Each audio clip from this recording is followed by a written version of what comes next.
है आरती, पापियों को पाप से है तारती।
बोली भागवत भगवान की जय जय जय, बांके बिहारी लाल की जय जय जय।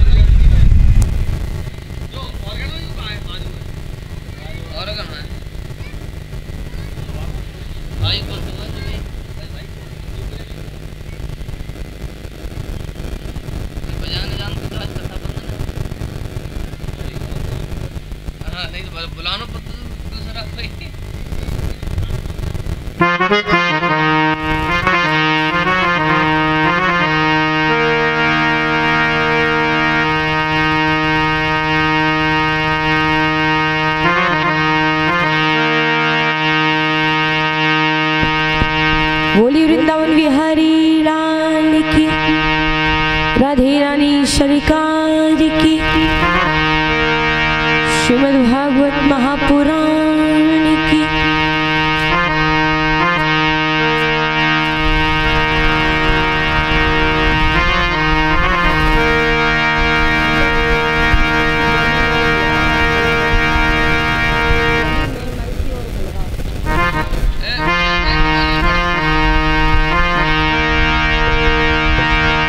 राधे जय श्री राधे, राधे जय श्री राधे।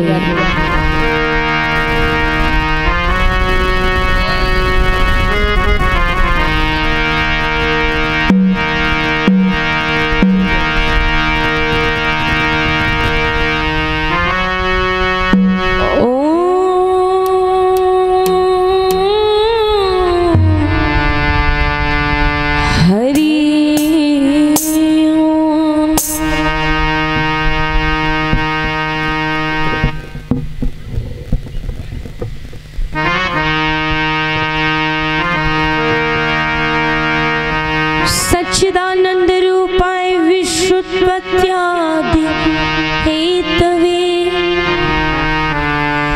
तापत्रय विनाशाय श्री कृष्णाय वयं नमः।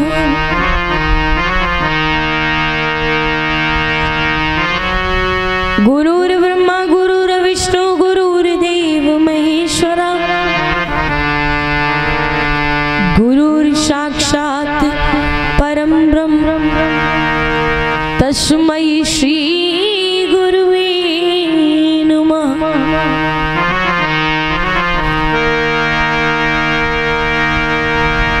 वक्रतुंड महाकाय सूर्यकोटि समप्रभा निर्विघ्नं कुरु मे देव सर्वकार्येषु सर्वदा।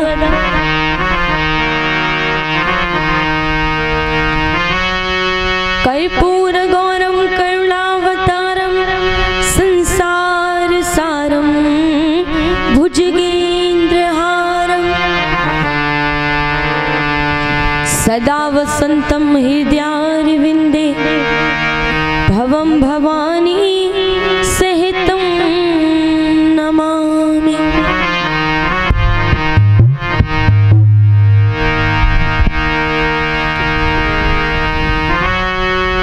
आओ हनुमंत विराजियो कथा कमति अनुसार सुप्रेम सहित गद्दी धरो अब आवो पवन कुमार।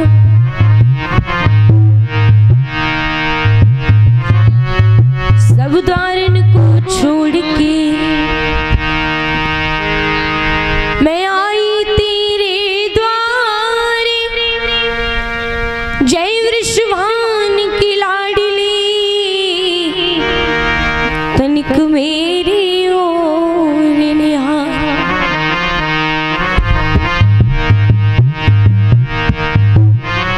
गजब की बांसुरी बजती है वृंदावन बसैया की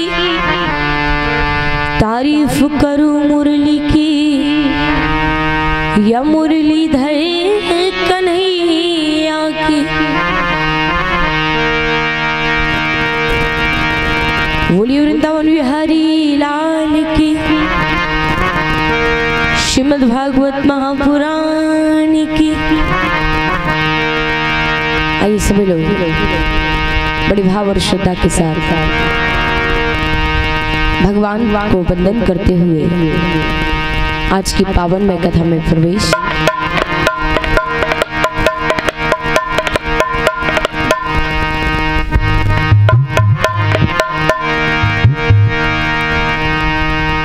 लगने तुमसे लगा बैठे लगने प्रभु से लगा बैठे जो होगा देखा जाएगा।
परम मंगल में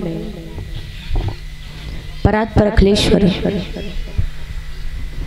अकारण करुणा वर्णाले भक्त वांछित कल्पत्रु तड़िद्दित विनिंदित पीतांबरधारी भगवान श्री कृष्ण के चरणों में मेरा बहुत बहुत अभिनंदन वंदन स्वागत। भगवान श्री कृष्ण के वांग्मयी प्रतिमूर्ति श्रीमद् भागवत कथा के चरणों में मेरा सच नमन वंदन अभिनंदन। स्थान पर निवास कर रहे समस्त देवी देवताओं को मेरा वंदन अभिनंदन स्वागत। स्थान पर निवास कर रहे समस्त देवी देवताओं को मेरा सच नमन वंदन अभिनंदन। कथा प्रांगण में उपस्थित सभी श्रोताओं का बहुत बहुत अभिनंदन वंदन स्वागत। बड़े ही सौभाग्य की बात कि आपके इस पावन गांव मूसेपुर की पावन धराधाम पर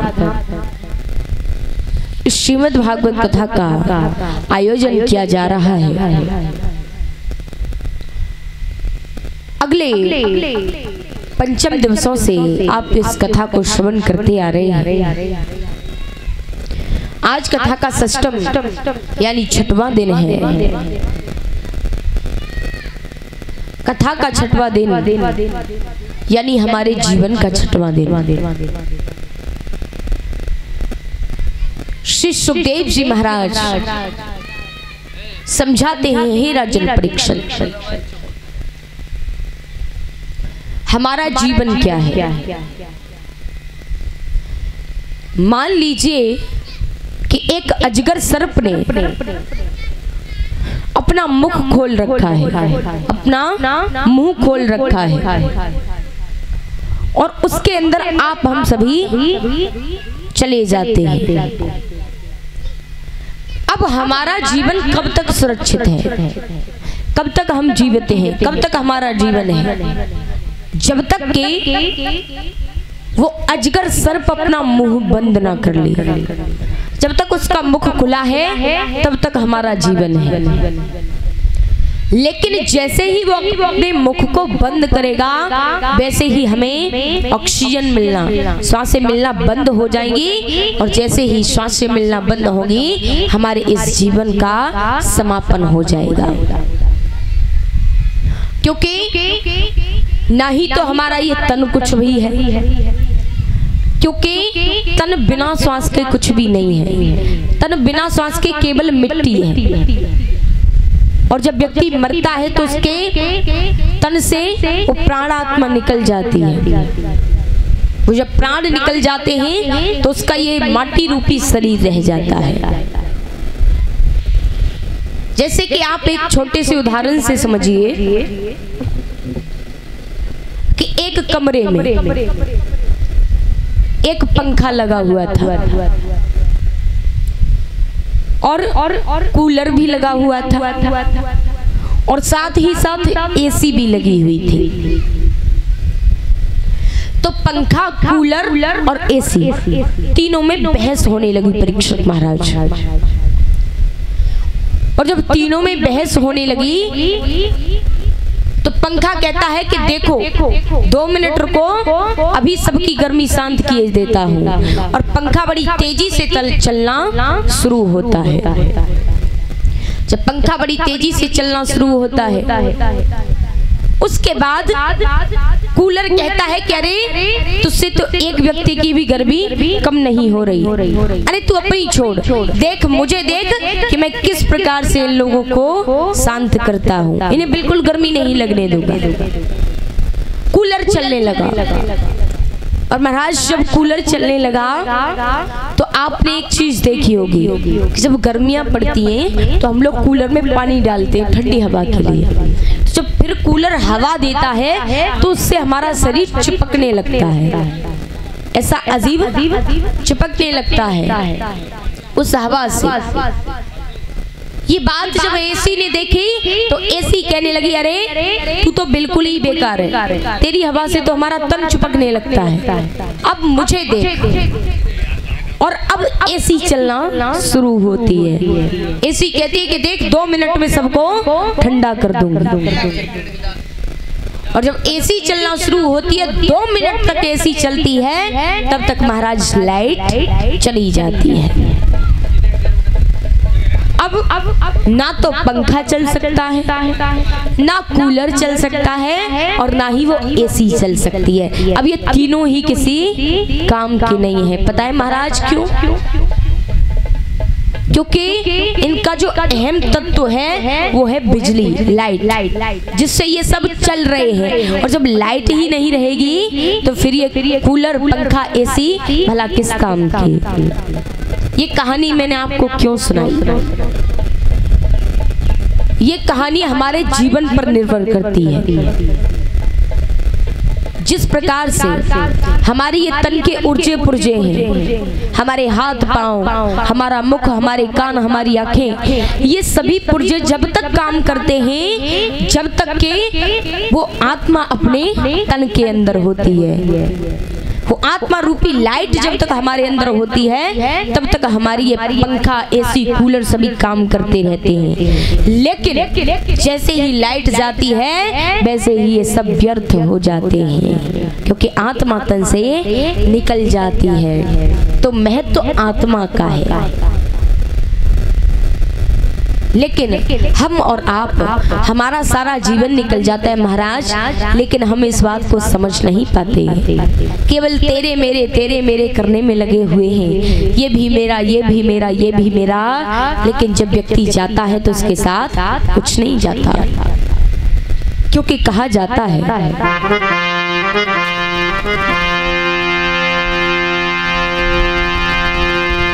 कि कमाई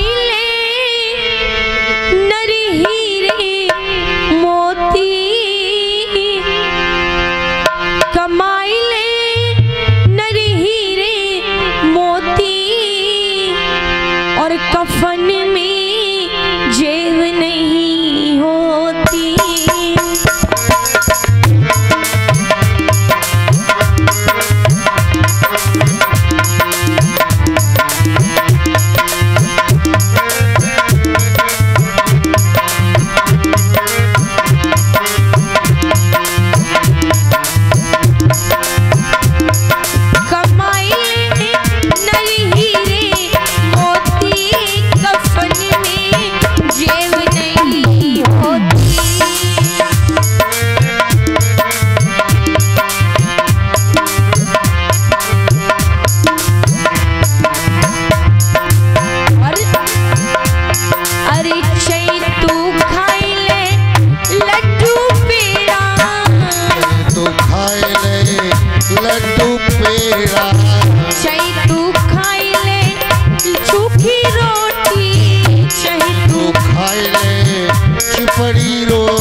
डबल बेड पे चाहे तू सोए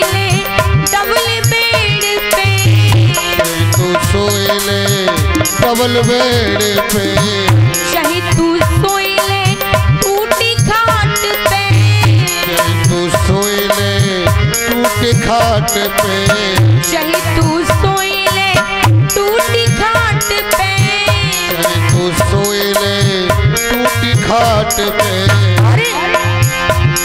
नींद जी एक कैसी होती कफन में जेब नहीं होती, नींद जई एक कैसी होती कफन में जेब नहीं होती, कमाई ले नर हीरे मोती कफन में जेब नहीं होती,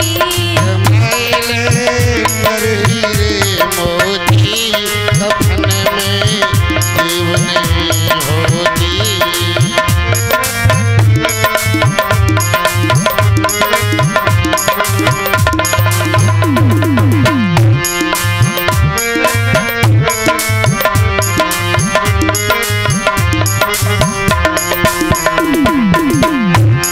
कमाई ले नर हीरे मोती कफन में जेब नहीं होती, कमाए नर हीरे मोती कफन में जेब नहीं होती, कमाई ले नर हीरे मोती कफन में जेब नहीं होती।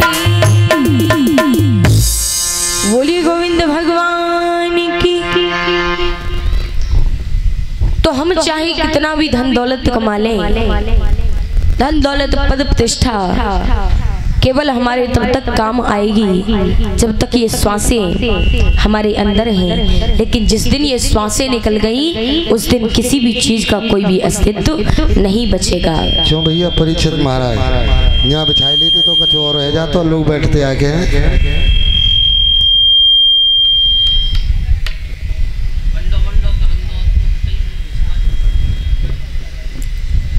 और देखिए जब तक हम जीवित रहते, जब तक ये श्वासें हमारे अंदर होती हैं, तब तक सब हमें अपना अपना कहते हैं ना महाराज।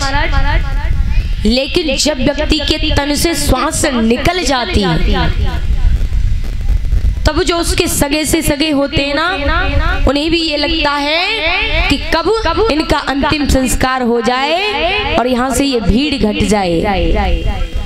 अब हमसे ये सहन नहीं हो रहा, रोया भी नहीं जाता, लेकिन हम उस संसार के लिए अपना सारा जीवन बर्बाद कर देते हैं, केवल उसे खुश करने में लगे हैं। हम वही कार्य करते हैं जिनसे दूसरे हमसे खुश हो जाएं, लेकिन कभी हमने ये नहीं सोचा कि जीवन हमारा है, कितने जतनों से मिला है। महाराज 84 लाख योनियों में घूमने के बाद ये मानव तन हमें मिलता है। देवता भी तरसते हैं कि हमें मनुष्य योनि प्राप्त हो जाए, और हमें वो जीवन मिला है और हम दूसरों को खुश करने में लगे हैं। इसे भी खुश कर दें, उसे भी खुश कर दें, लेकिन अपनी खुशी के बारे में कभी नहीं सोचते। लेकिन एक बात है कि आप चाहे कितने भी प्रयास करना कि आप किसी के भले बन जाओ, आप 10 भलाइयां कर देना, और अगर एक गलती हो गई तो मानो सब पर पानी फिर गया। फिर वो 10 अच्छाइयां आपकी कोई नहीं देखने वाला, केवल एक बुराई देखेंगे। ये संसार की पहचान है।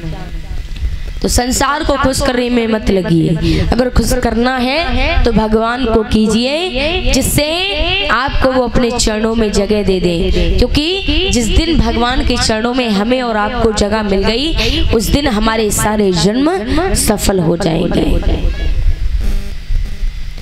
इधर श्री सुखदेव जी समझाते हैं, हे राजन परीक्षित महाराज, कल रात को कथा कहाँ तक हो चुकी है?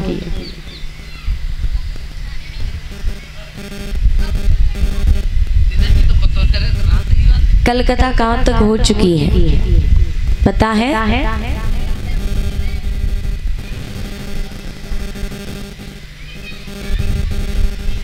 भैया आप में से किसी को पता है? नहीं पता? इधर मैया बहनों आपको पता है? अरे इतनी काय को शर्माए रही है बिटिया, पता है या नहीं पता?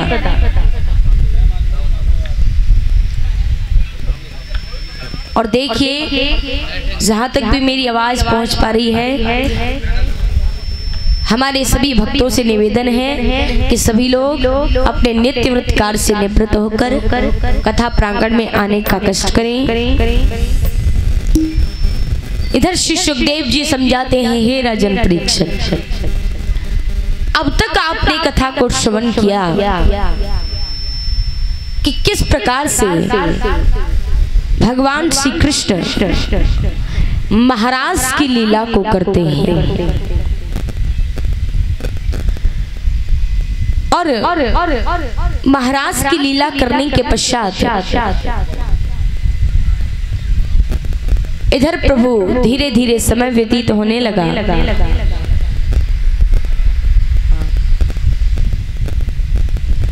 इधर कंस बड़ा चिंतित है तो दिन प्रतिदिन नए नए राक्षस भेजता है, और जब दिन प्रतिदिन नए नए राक्षस भेजता है तो एक बार भगवान कन्हैया गैया चराने गए, और जब परीक्षित महाराज गैया चराने गए तो इधर कंस ने अपना एक राक्षस भेजा। जब कंस ने अपना एक राक्षस भेजा तो वो राक्षस ने आकर के एक विशाल सर्प का रूप बनाया और अपना मुंह खोल करके रास्ते में बैठ गया। जब अपना मुंह खोल करके रास्ते में बैठ गया, अब सभी सखा भगवान श्री कृष्ण गैया चरा रहे हैं। इधर भगवान के सखाओं ने देखा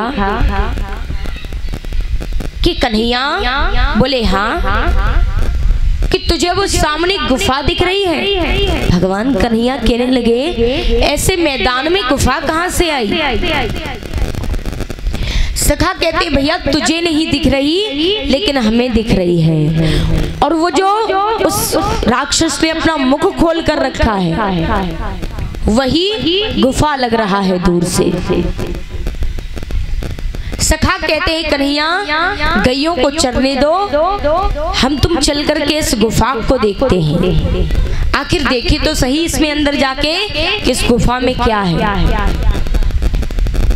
कन्हैया कहने लगे, अरे सखाओ होगी तो होगी, आपको क्या करना। सखा कहने लगे, भैया हमने बड़ा सुना है कि पहले के जमाने में संतगण ऋषिजन ऐसी गुफाओं में तपस्या किया करते थे। मुझे लगता है ये किसी तपस्वी संत की गुफा है, इसलिए इसे तो हम अवश्य देखेंगे। वहां से भगवान श्री कृष्ण अपने सखाओं के साथ में चलते हैं। सखाओं ने विचार नहीं किया, इधर उधर देखा भाला नहीं, जो मुख उस सर्प का खुला हुआ था उसमें प्रवेश कर जाते हैं। और महाराज जब उसमें प्रवेश कर गए तो अंदर की तरफ बढ़ते जा रहे हैं। बाहर तब भी थोड़ा उजाला था, लेकिन जैसे जैसे अंदर गए वैसे वैसे घोर अंधेरा दिख रहा है। वहां से सखा प्रवेश करते हैं। अब भगवान कन्हैया बाहर खड़े हैं, विचार करने लगे, जाऊं ना जाऊं, जाऊं ना जाऊं। भगवान कन्हैया ने विचार किया, जब सभी सखा चले गए तो मैं भी चला ही जाता हूँ। और भगवान कन्हैया उस राक्षस के मुख में प्रवेश कर जाते हैं, और जैसे ही प्रवेश किया उस राक्षस ने अपना मुंह बंद कर लिया। अब तो सभी सखा घबराने लगे कि हमारी सांस घुट रही है, हमारे प्राण निकलने वाले हैं, क्योंकि अगर एक क्षण के लिए भी सांस ना मिले तो व्यक्ति घबरा जाता है। इधर जब सभी सखा परेशान होने लगे, लेकिन भगवान श्री कृष्ण समझ गए कि ये कोई मायावी राक्षस है, और आगे को बढ़ते हैं। विचार करने लगे कि अब मुझे अपने सखाओं की रक्षा करनी पड़ेगी।